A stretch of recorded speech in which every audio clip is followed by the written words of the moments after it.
Okay, so welcome to a tutorial on how to use Unity. We're going to start off with making a project and understanding Unity Hub. So you can see here I've got Unity Hub already open. This is where we can swap between actual Unity versions, so we can see our installs. I'm currently installing a new version of Unity. You always want to keep up with the same version of Unity during a project. And if college decides to upgrade, you're going to need to upgrade as well. And it will pop up with an option saying, do you want to upgrade? Yes, you always want to upgrade to the newest version, never go back down to an older version. So we've got our versions downloaded here. And here are all my projects that I've ever worked on. Well, ever, there's more than this, but on this PC, this is where all mine are. You'll notice some of these have little orange exclamation marks saying that it's not available here, or perhaps that I haven't selected a version. So over on this side, we can select between the versions that we have installed. Target platform, as always, just current platform. So you can pick between your projects when you've made them, but for now, we're going to make a new project. We're going to make a 3D project for now, but you could make a 2D if you wanted to. It doesn't change much, it's just what you're given to start off with. Let's give it a useful name. So let's just call it tutorial project. You're going to want to save it somewhere rememberable. So I'm actually going to save it in my tutorials folder, and I'm going to make a new, call it project.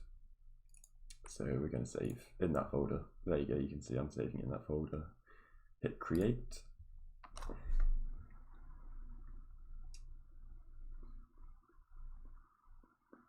And just let it load.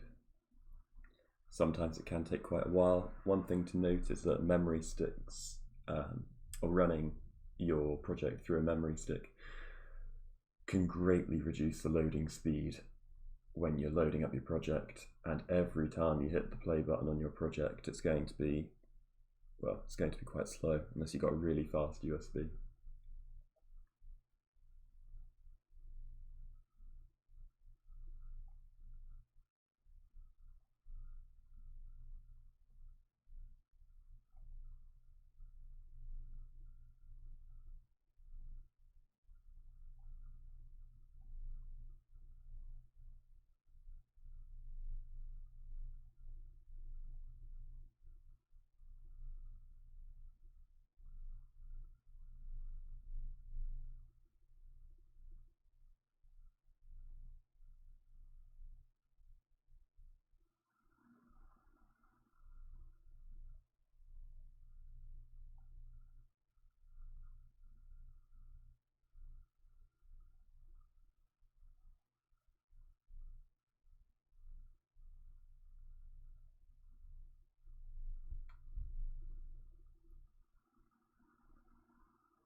Okay, so I might be on a later version of Unity than you guys, but the core of Unity is always the same. You've got this middle panel here, which is your scene. This is where you actually make your game, and you can place game objects and all of that kind of thing. But this is essentially the editor where you see all of the X, Y, and Z. For example, if we picked on the camera, we could move the camera's X, Y, and Z values.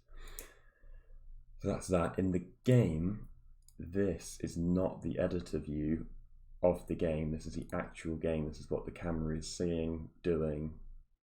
This is the game. You can see it's even got aspect ratios and maximize and play and audio options and things, but I'll show you that in a bit properly. So on the left hand side, you saw me click on the main camera here. So this is a big list of all the things in your scene. So what's actually in the game for this scene. Here we could create new objects. If we right click in this panel, you could create an empty or maybe a 3D object, and you can see they've given you a bit of a list of things. I don't know, let's make a tree. Just takes a second because I am running this through my hard drive. And voila, a lovely looking tree without any branches. Excellent. But you can see now it's in the scene. It's in the list. You could also make maybe a 2D object, maybe a sprite, which isn't anything yet because it's a 2D object we haven't set an image yet, so I'll just delete that for a moment. So that's the scene explained, and the hierarchy explained, and also how to create new objects. One thing to note is that Unity is a component-based engine. So if we right-clicked in the hierarchy and created a new empty object, which we could rename by clicking once and waiting on the name and then calling it, I don't know, if I could spell, empty. Or over here in the inspector is all the properties for this game object. So you could change the name here. This tick box here is whether it's active or not. So actually I'll show you it on the tree just for the active because you can actually see it. So if I tick it off, then it's no longer active in the scene, so it doesn't actually exist in the scene even though it is in the hierarchy. Which can be quite useful if you just decide, oh, I don't want to see that right now because it's in the way.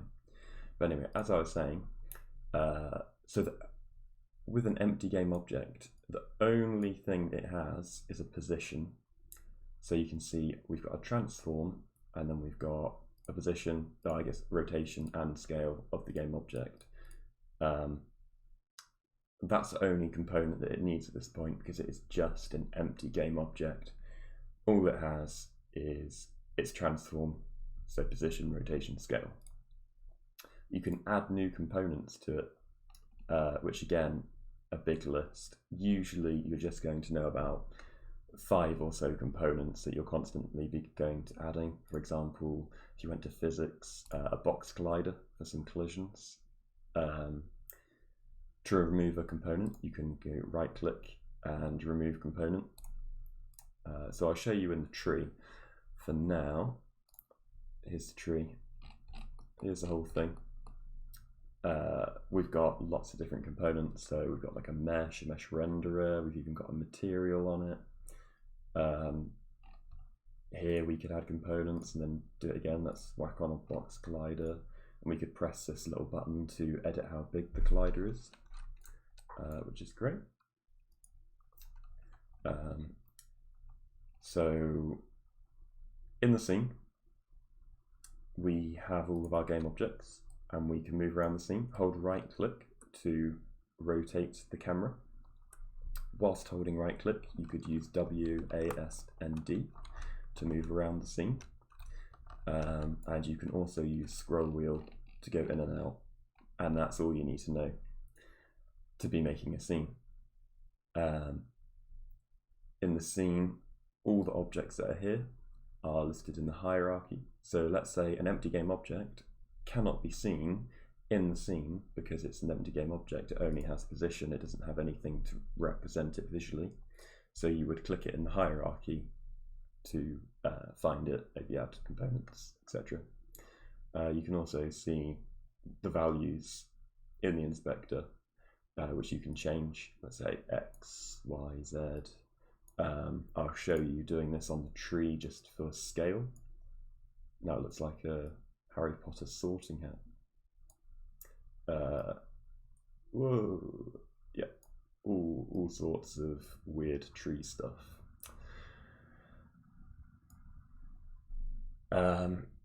So that is the inspector explained, the hierarchy explained, and the scene explained. And now if we click on our camera, this is the camera view. This is what is seen when you actually play the game. So the next thing to explain is to actually run your game. You've got the buttons up here. The only one you need to do ever, use, is click play.